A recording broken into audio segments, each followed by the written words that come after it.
du Père et du Fils et du Saint-Esprit. Amen.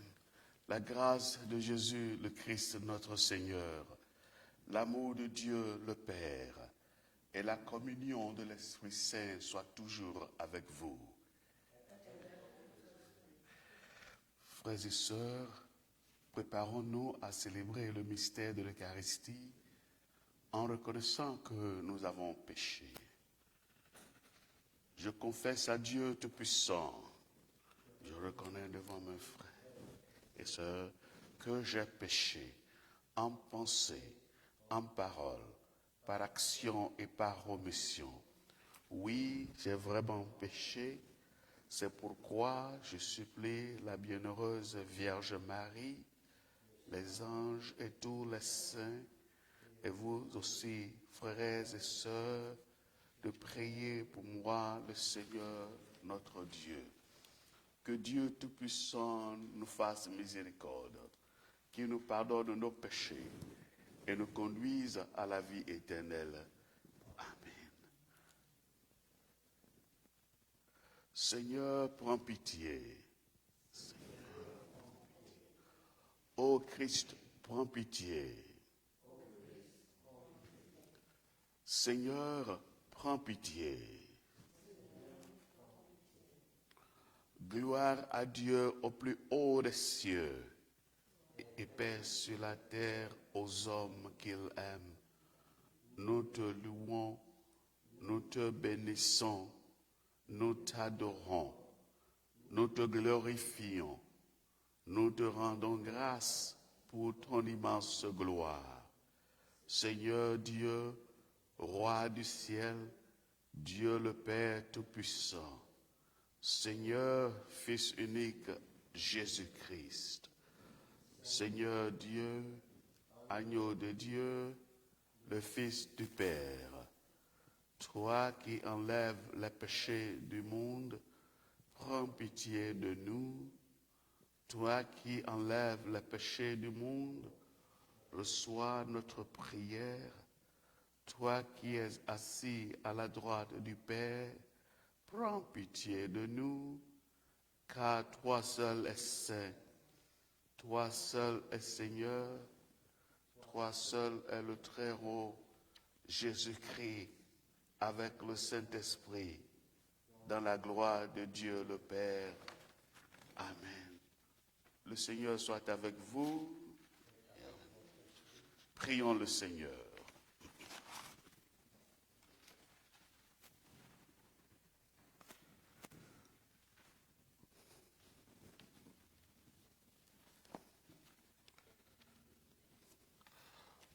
Ô Dieu, Roi de gloire, qui a élevé en grand triomphe Jésus-Christ, ton Fils unique, dans ton royaume céleste, nous te supplions de ne pas nous laisser sans secours, mais de nous envoyer ton Esprit Saint qui nous soutienne, nous console et nous élève au lieu où notre Sauveur Jésus-Christ est allé avant nous, où il vit et règne avec toi et le Saint-Esprit, un seul Dieu, maintenant pour les siècles des siècles.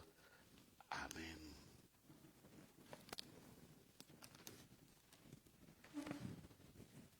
Lecture de la première épître de Pierre au chapitre 4 à partir du verset 7. La fin de toutes choses est proche. Soyez donc sages et sobres pour vainqueur à la prière. Avant tout, ayez les uns pour les autres une ardente charité, car la charité couvre une multitude de péchés.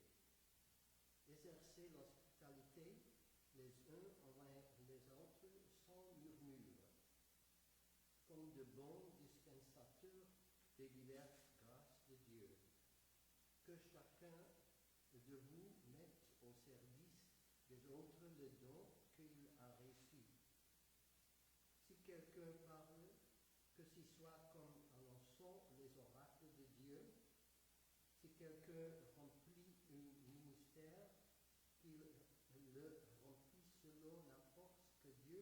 communiquer, afin qu'en toute chose Dieu soit glorifié par Jésus-Christ, à qui appartiennent la gloire et la puissance au siècle des siècles.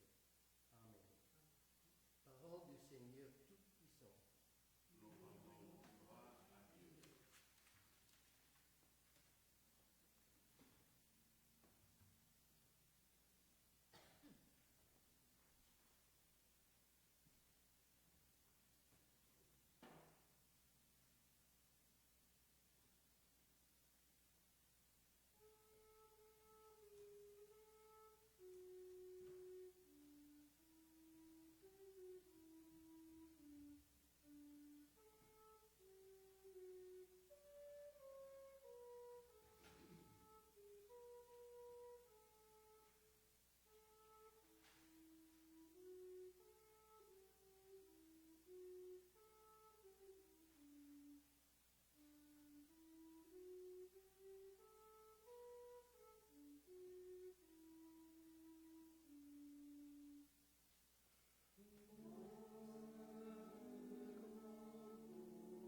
les portes du ciel.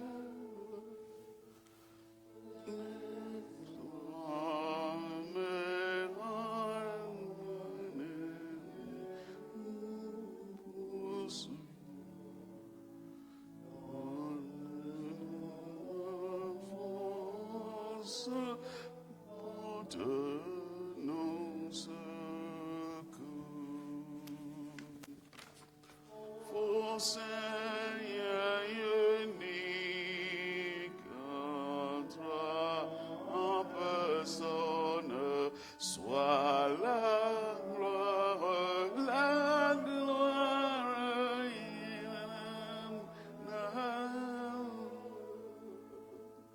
qu'il nous donne un royaume, la vie qui n'aura pas de fin.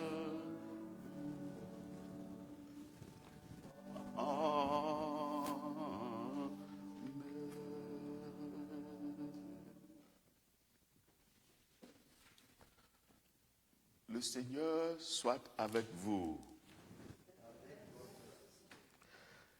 Évangile de Jésus-Christ selon Saint Jean. Gloire à toi, Seigneur. Quand sera venu le Consolateur que je vous enverrai de la part du Père, l'Esprit de vérité qui vient du Père, il rendra témoignage de moi. Et vous aussi, vous rendrez témoignage, parce que vous êtes avec moi dès le commencement.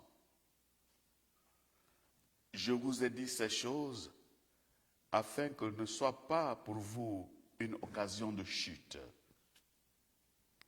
Ils vous excluront des synagogues, et même l'heure vient où quiconque vous fera mourir croira rendre un culte à Dieu. Et ils agiront ainsi parce qu'ils n'ont connu ni le Père, ni moi. Je vous ai dit ces choses afin que, lorsque l'heure sera venue, vous vous souveniez que je vous l'ai dite. Acclamons la parole de Dieu. Louange à toi, Seigneur Jésus.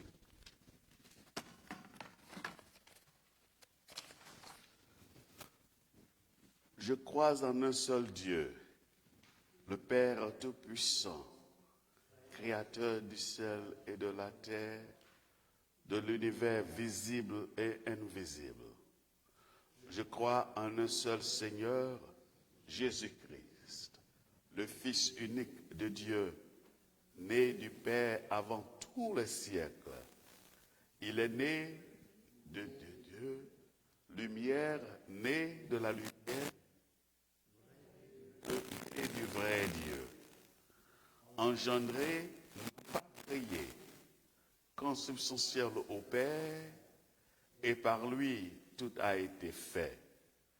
Pour nous les hommes et pour notre salut, il descendit du ciel par l'Esprit Saint et la chair de la Vierge Marie et s'est fait homme. Crucifié pour nous sous Ponce Pilate, il souffrit sa passion et fut mis au tombeau. Il ressuscita le troisième jour, conformément aux Écritures. Il montera au ciel. Il est assis à la droite du Père. Il reviendra dans la gloire pour juger les vivants et les morts, et son règne n'aura pas de fin. Je crois en l'Esprit Saint, qui est Seigneur et qui donne la vie. Il procède du Père et du Fils. Avec le Père et le Fils, il reçoit même adoration et même gloire. Il a parlé par les prophètes. Je crois en l'Église, une, sainte, catholique et apostolique. Je reconnais un seul baptême pour le pardon des péchés. J'attends la résurrection des morts et la vie du monde à venir. Amen. Please be seated. Bonsoir. Soyez les bienvenus à cette célébration de ce soir. Jeudi dernier, nous avons célébré l'ascension, la montée de Jésus au ciel. Et l'ascension marque la fin de la saison de Pâques et nous prépare pour le début d'une autre saison qu'on appelle la saison de l'Église, la saison de la mission. Après Pâques, Jésus a pris 40 jours. Il a vécu 40 jours physiquement avec les disciples. Pourquoi 40 jours? Eh bien, le chiffre 40 dans la Bible, c'est un chiffre de préparation. C'est aussi un chiffre d'épreuve, mettre quelqu'un à l'épreuve. On utilise le chiffre 40. Nous nous souvenons des 40 ans du peuple de Dieu dans le désert. Nous nous souvenons des 40 jours de Moïse sur la montagne lorsqu'il est allé chercher la table de la loi. Nous nous souvenons également des 40 jours, 40 nuits que Jésus a passé dans le désert à prier, à jeûner. Et il a fait en préparation de son ministère public. Donc le chiffre 40, c'est un chiffre de préparation. Jésus est resté avec les disciples pendant 40 jours pour deux raisons fondamentales. La première raison, c'est pour confirmer qu'il est effectivement vivant, qu'il n'est pas dans le tombeau, qu'il est ressuscité. À une occasion, il a même mangé avec les disciples. Et il leur a dit, ayez la foi, c'est moi, c'est bien moi. Je ne suis pas un esprit, je ne suis pas un fantôme. C'est bien moi. Est-ce que fantôme mange? Je suis en train de manger avec vous. Donc par conséquent, vous ne voyez pas un fantôme, mais vous voyez bien moi-même, votre maître, votre Seigneur. Donc c'était pour confirmer, pour affirmer, pour attester la foi des disciples dans la résurrection. Mais la deuxième raison pour laquelle Jésus a passé ces 40 jours avec eux, c'est aussi pour les préparer. Parce que bientôt, ils seront livrés à eux-mêmes. Ils seront sans le maître. Donc il faut un moment de préparation pour qu'ils se lancent dans les routes, non seulement de Palestine, mais aussi dans les routes un peu partout à travers le monde. Donc c'est une mission universelle. Et Jésus est monté au ciel pour nous signifier qu'il n'est plus limité dans une région géographique spécifique, mais que désormais, il est partout et au même moment. C'est le mystère même de l'ascension. Jésus est monté au ciel, il est désormais au ciel, mais en même temps, il est présent avec nous. Quelle est la leçon, chers amis, que nous pouvons tirer de ceci? Et quelles sont les leçons? La leçon, chers amis, c'est que nous devons être à tout moment en train de prier, en contact avec le Seigneur. Et c'est ce que nous dit Pierre dans la première épître d'aujourd'hui, lorsqu'il nous dit que la fin de toutes choses s'approche. Veillez et soyez vigilants. Soyez vigilants. En d'autres termes, n'allez pas dormir, mais soyez en éveil. On est en éveil avec le Seigneur. On est en éveil en présence du Seigneur. On est en éveil pour le Seigneur, pour nous préparer et aller annoncer la bonne nouvelle. Maintenant, je vais dire quelques mots en anglais pour ceux qui ne comprennent pas le français profondément avec tout ce que je viens de dire là. I would like to say a few words in English. And I was saying that last Thursday we celebrated Ascension. And Ascension marked the end of a season, the season of Easter. And then also it marked the beginning of preparation for a new season, the season of the church, the new era, the era of the church, the era of going out to evangelize the whole world, not just Israel, but the whole world. So 40 days after the resurrection, Jesus physically spent time with the disciples. And then he spent time with them for two reasons, two things that he did during those 40 days. First of all, 40 in the Bible is a time of probation. It's a time of test. It's a time also of preparation. We remember the 40 years of the children of God in the wilderness. He prepared them to enter and to take over the promised land. We also remember the 40 days of Moses in the mountain when he went to receive the table of the commandments. We also remember the 40 days of Jesus in the wilderness, praying and fasting 40 days, 40 nights. 40 is a time of preparation for something great, something big that is about to happen. Before his public ministry, Jesus prayed and fasted for 40 days. So 40 days after Easter, Jesus spent time with the disciples. He spent that time with them for two reasons. The first reason is kind of to convince them of the fact and the reality of the resurrection.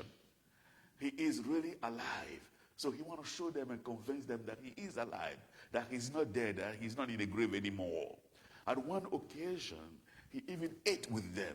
And he told them, you see, I'm not a ghost. I'm not a spirit. It's me. I'm eating. Does a ghost eat? Have you ever seen a ghost eating? They were all amazed to see the Lord. That's the first reason. So to confirm their faith in the resurrection, in his resurrection. But the other reason why he spent 40 days with them was kind of to prepare them for the mission. Because they're about to go out to preach, not just in Israel, but to preach to the whole world. That's what we call evangelism. They are about to go out and carry out the Great Commission that we see in the Gospel of Matthew chapter 28. When Jesus, before he left them, he told them, go into the world and preach and teach them, baptizing them in the name of the Father and of the Son and of the Holy Spirit. That is a mission that the church received from the Lord. So in order to carry out that mission, they need to prepare, they need to be prepared, they need to be ready. So Jesus will spend 40 days with them to prepare them for that mission. But before they started the mission, he would tell them to stay here. He said, according to the Gospel of Luke, stay here in Jerusalem so that you can receive the power from above. And that power is the Holy Spirit. That will come 10 days after ascension. 10 days after he left them physically, he will send the Holy Spirit. 10 days, the number 10 in the Bible is a number of completion. 10 means the power of God, the strength of God. So 10 days after that, God will show his power in the beginning, in the coming of the Holy Spirit, and they'll be ready to go out and preach the good news. So what is the lesson that we learn from this? The lesson is what we heard from the epistle of Peter, when he said that be sober, be vigilant, stay awake, be vigilant, be ready. We are vigilant in prayer. We stay vigilant in stay in touch with the Lord. That's what Peter is teaching us. So this time between Ascension and in Pentecost is a time of waiting. Waiting in prayer, waiting in readiness, waiting in preparation. So tonight, we ask the Lord to give us that grace to be waiting patiently, because waiting, it can be scary. It's not comfortable at all to wait. But the Lord is asking us, wait. Just wait. Wait. So when you need something and then you come to your father, Dad, I need this, give it to me. And your father says, wait. Just wait. He knows why he's telling you to wait. So the Lord knows why he's telling us to wait, because we need that power. May he give us that grace, not just tonight, but the rest of our lives, to learn how to wait and wait for his grace. In the name of the Father, the Son, and the Holy Spirit. Amen.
Siècle. Amen. Nous présentons cette offrande ce soir pour la gloire de Dieu, pour toutes les bénédictions que nous recevons de lui. Et je prie pour vous, tout ce qui est ici ce soir, pour que le Seigneur soit avec vous à tout moment, partout où vous êtes. Je prie pour ceux vos membres de famille et ceux qui vous ont demandé de prier pour eux. Nous les présentons ce soir. Mais nous présentons aussi ce soir au Seigneur vos intentions personnelles. Nous prions pour notre église, Saint Albans. Nous prions pour ceux qui sont malades. Nous prions pour la paix à travers le monde. Amen. Prions le Seigneur. Seigneur, reçois cette offrande que ta bonté nous a donnée, que cette offrande te glorifie et nous donne la grâce de te servir tous les jours de nos vies. Toi qui vis et règnes pour les siècles des siècles. Amen.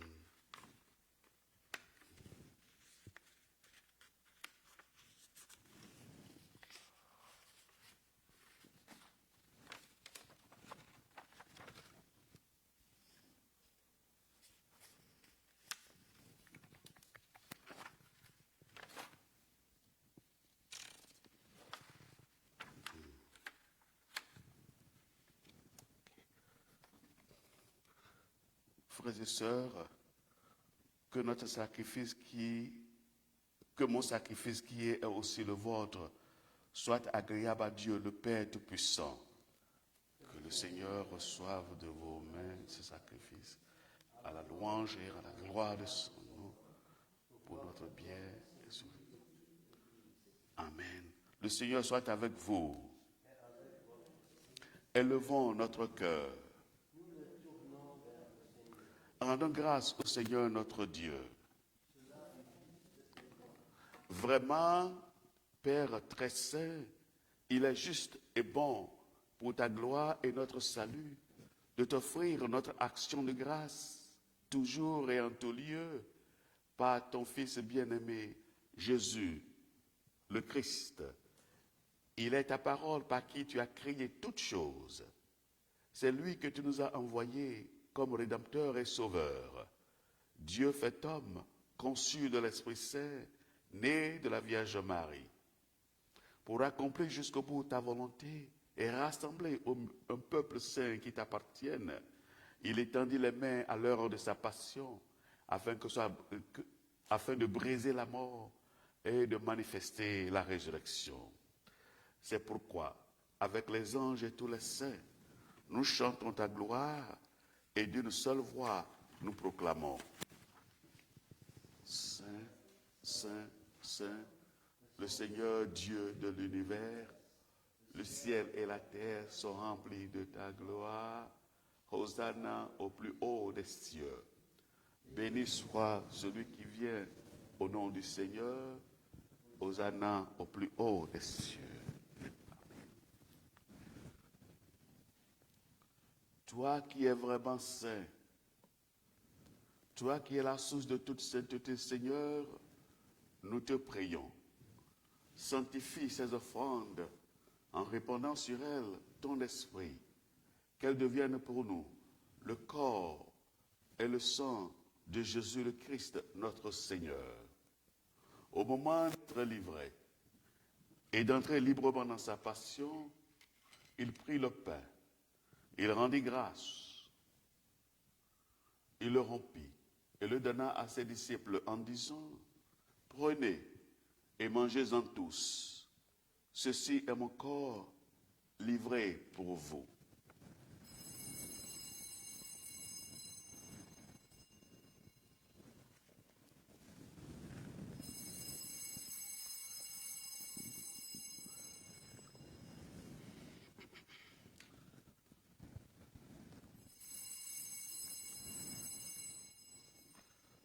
De même, après le repas, il prit la coupe. De nouveau, il rendit grâce et la donna à ses disciples en disant: Prenez et buvez-en tous, car ceci est la coupe de bon sang, le sang de l'alliance nouvelle et éternelle, qui sera versé pour vous et pour la multitude en rémission des péchés. Vous ferez cela en mémoire de moi.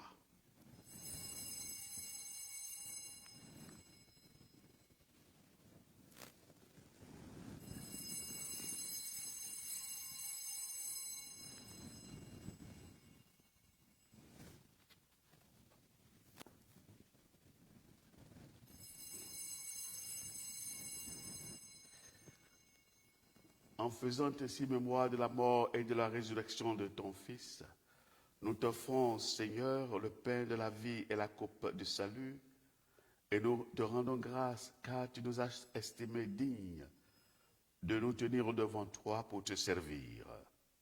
Humblement, nous te demandons qu'en ayant part au corps et au sang du Christ, nous soyons rassemblés par l'Esprit Saint en un seul corps. Souviens-toi, Seigneur, de ton Église répandue à travers le monde. Fais-la grandir dans ta charité, en union avec ton serviteur, le pape Léon, notre évêque Johnson et tous les évêques et les prêtres, les diacres. Souviens-toi aussi de nos frères et sœurs qui se sont endormis dans l'espérance de la résurrection, et souviens-toi dans ta miséricorde de tous les défunts, accueille-les dans la lumière de ton visage. Sur nous tous enfin, nous implorons ta bonté. Permets qu'avec la Vierge Marie, la bienheureuse Mère de Dieu, avec Saint Joseph, son époux, les apôtres et tous les saints qui ont fait ta joie au long des âges, nous ayons part à la vie éternelle et que nous chantions ta louange et ta gloire par ton Fils Jésus, le Christ, notre Seigneur. Par lui, avec lui et en lui. À toi, Dieu le Père Tout-Puissant, dans l'unité du Saint-Esprit, tout honneur et toute gloire pour les siècles des siècles. Amen.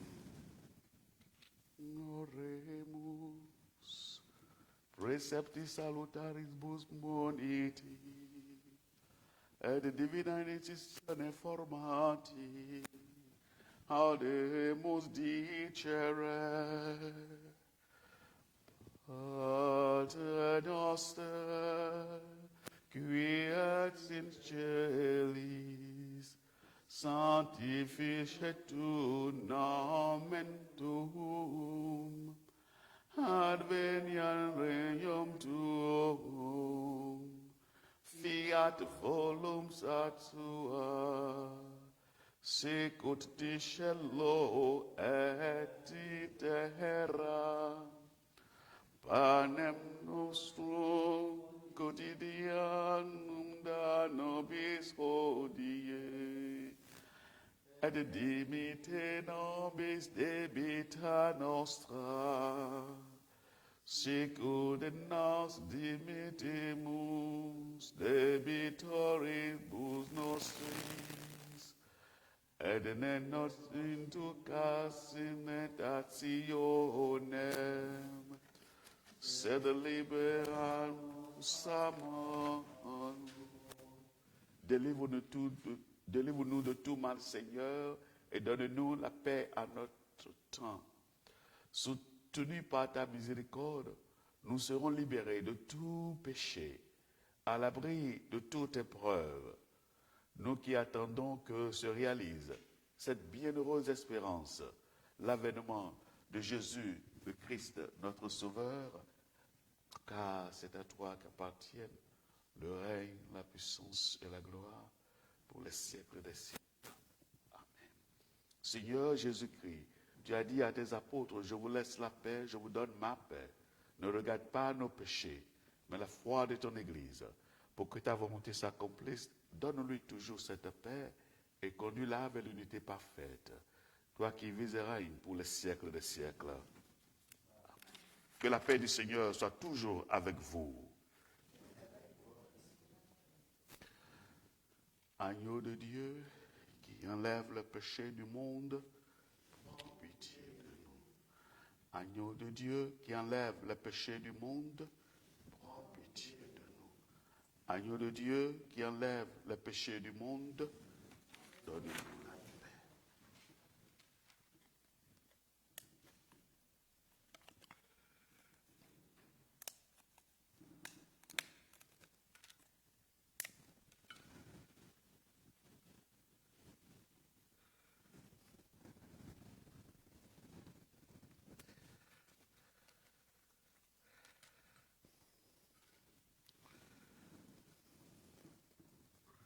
Voici l'agneau de Dieu.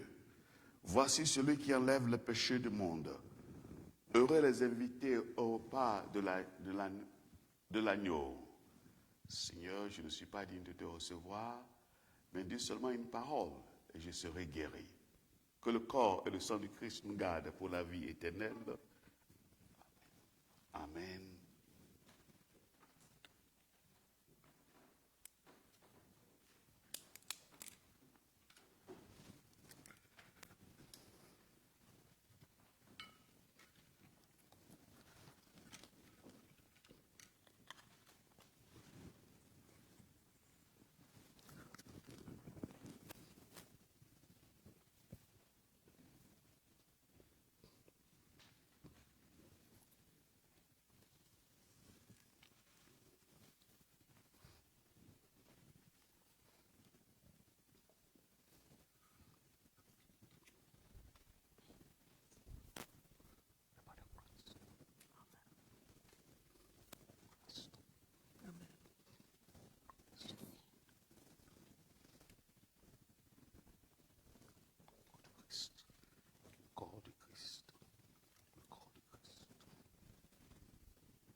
Le sang de Christ.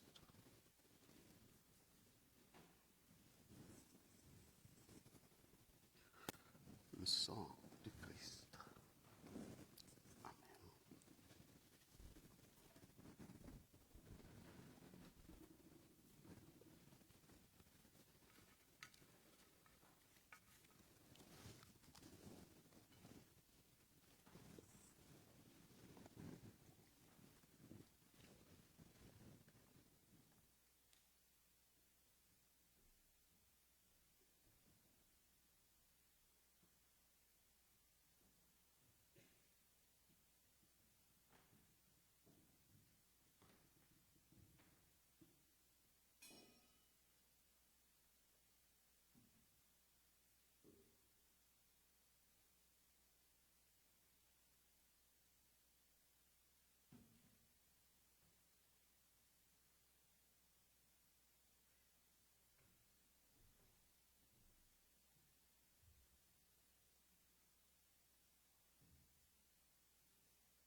Prions le Seigneur. Que ce repas, Seigneur, que tu nous as donné en la célébration de l'ascension de ton Fils, notre Seigneur, notre Sauveur, nous donne des forces et nous prépare pour la mission que tu as déjà tracée pour nous. Par le même Jésus-Christ, notre Seigneur, qui vit et règne avec toi dans l'unité du Saint-Esprit, maintenant pour les siècles des siècles. Amen. Le Seigneur soit avec vous. Allez, que Dieu Tout-Puissant vous bénisse, le Père, le Fils et le Saint-Esprit. Amen. Allez dans la paix du Christ. Nous rendons grâce à Dieu.